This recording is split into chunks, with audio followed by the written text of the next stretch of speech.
Sir मेरा दूसरा सुझाव है inflation linked salary revision act. Bharat में वेजेस को इंडेक्स करिए महंगाई से। वित्तीय वर्ष 18 से लेकर वित्तीय वर्ष 26 में हमने देखा कि real wages for the salaried class में 16% की गिरावट आई। ये गिरावट का मतलब इन सालों में जितनी महंगाई थी, जिस स्तर पे महंगाई बढ़ी उस स्तर पे वेजेस नहीं बढ़ी, जिसके चलते 16% की गिरावट रियल वेजेस में देखी गई। इसीलिए mandatory wage indexation formula is the need of the hour and the government must look at it. इसके चलते तमाम फॉर्मल सेक्टर्स में corporate shops, factories, gig workers सबको इन्फ्लेशन इंडेक्स वेज हाइक मिलेगा। और सरकार के मुलाजिम को तो मिलता ही है, हर साल डियरनेस अलाउंस मिलता है। उसके बाद आप हर कुछ सालों में पे कमीशन लागू होता है। इससे आप 20 करोड़ आबादी which is 45% of India total workforce आप उसे एड्रेस कर पाएंगे।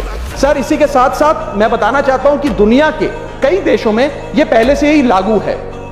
यूएस के अंदर COLA cost of living adjustment system लागू है, जिसके अंदर एनुअल और ऑटोमेटिक रिवीजन होता है। जर्मनी के अंदर हर 18 से 24 महीने के अंदर महंगाई के अनुसार सैलरी बढ़ा दी जाती है। जापान के अंदर शिंटो मेथड यूज होता है, जिसमें annual inflation index wage hike दी जाती है। और बेल्जियम में ऑटोमेटिक इंडेक्सेशन लॉ है, जिसमें क्वार्टरली बेसिस पर एम्प्लॉइज की सैलरी बढ़ाई जाती है। Sir India is one of the only countries in major economies where 85% of our formal workforce has zero statutory inflation protection. We are at the mercy of the employer discretion and our own negotiation power to raise our salaries. इसके साथ साथ मुझे लगता है कि एक minimum increase based on inflation होना चाहिए। मेरा